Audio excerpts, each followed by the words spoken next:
ઉદાહરણ 3.7 જેમાં વાત કરી છે સ્ટોપિંગ ડિસ્ટન્સની. આ એક બહુ અગત્યનું ઉદાહરણ છે.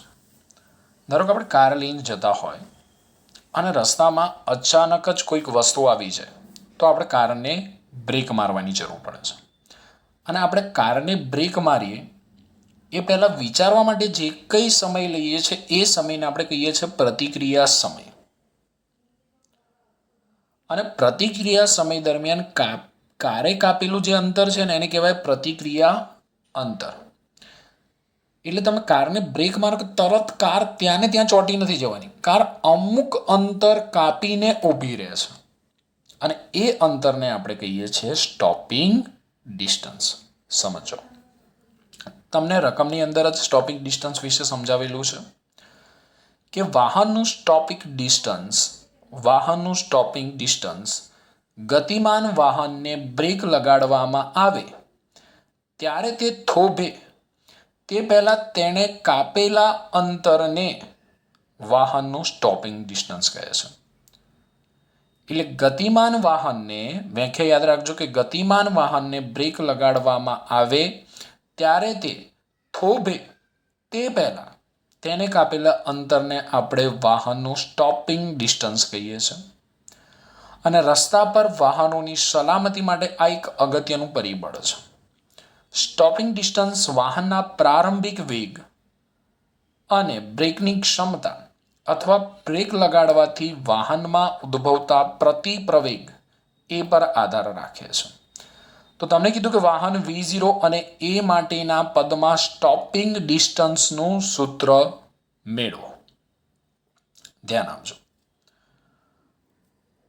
એમસીક્યુ માટે આ બહુ જ અગત્યનું ઉદાહરણ. ધારો કે V0 જેટલા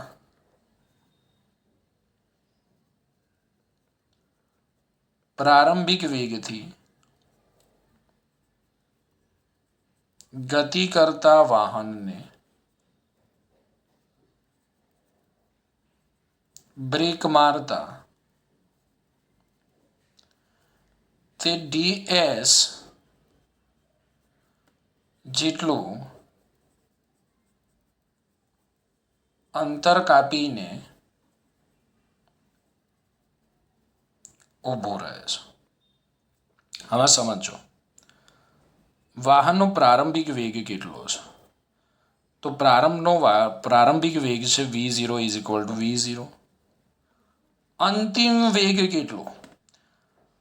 તો બ્રેક મારવામાં આવે એટલે તે ઊભું રહે છે એટલે અંતિમ વેગ 0.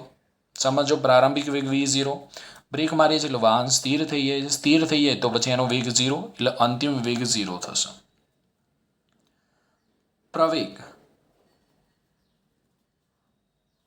A = તો વાહનને બ્રેક મારવામાં આવે એટલે એનો વેગ ઘટે, ધીમે ધીમે એનો વેગ ઘટે, પ્રતિપ્રવેગી ગતિ કરે છે. અને દોસ્તો એક વસ્તુ ખાસ ધ્યાન રાખજો કે ભાઈ સુરેખ પથ. હવે આપણે સ્ટોપિંગ ડિસ્ટન્સનો બાયોડેટા જોઈએ જે દરેક વિદ્યાર્થીએ એમસીક્યુ માટે યાદ રાખવાનો છે. તો સૌથી પહેલાં સ્ટોપિંગ ડિસ્ટન્સ કોને કહેવાય એની ડેફિનેશન, કે જ્યારે ગતિમાન વાહનને બ્રેક મારવામાં આવે ત્યારે તે ઊભું રહે તે પહેલાં અમુક અંતર કાપે છે જેને આપણે સ્ટોપિંગ ડિસ્ટન્સ કહીએ છીએ, જેનું સૂત્ર આપણે સાબિત કર્યું DS = V0² / 2A. તો આ સૂત્ર પરથી આપણે કહી શકીએ કે સ્ટોપિંગ ડિસ્ટન્સ DS ચલે છે V0² અને સ્ટોપિંગ ડિસ્ટન્સ DS ચલે છે 1/A. એટલે કે સ્ટોપિંગ ડિસ્ટન્સ બે વસ્તુઓ પર આધાર રાખે છે, એક તો પ્રારંભિક વેગ અને A એટલે બ્રેકની ક્ષમતા. સ્ટોપિંગ ડિસ્ટન્સ એકમ મીટર પણ હોઈ શકે, કિલોમીટર પણ હોઈ શકે. પાયરેમેટિક સૂત્ર તમને બનાવતા આવડે છે. આધાર શેના પર રાખે છે ધ્યાન રાખજો. તો સ્ટોપિંગ ડિસ્ટન્સ એ વાહનના પ્રારંભિક વેગ V0 પર આધાર રાખે છે. સેકન્ડ, બ્રેકની ક્ષમતા એટલે કે બ્રેક લગાવવાથી વાહનમાં ઉત્પન્ન થતા પ્રતિપ્રવેગ પર આધાર રાખે છે. ફર્સ્ટ, વાહનના પ્રારંભિક વેગ V0. સેકન્ડ, બ્રેક લગાવવાથી વાહનમાં ઉદ્ભવતા પ્રતિપ્રવેગ એ પર આધાર રાખે છે. પ્રતિપ્રવેગ હંમેશા નેગેટિવ હોય, ખાસ ધ્યાન રાખજો. એક એમસીક્યુ માટે મેં નોંધ આપેલી છે કે ગતિમાન વાહનની ઝડપ V0 n ગણી થાય તો સ્ટોપિંગ ડિસ્ટન્સ DS એ n² ગણું થાય. સમજો, હું એક MCQ પૂછું.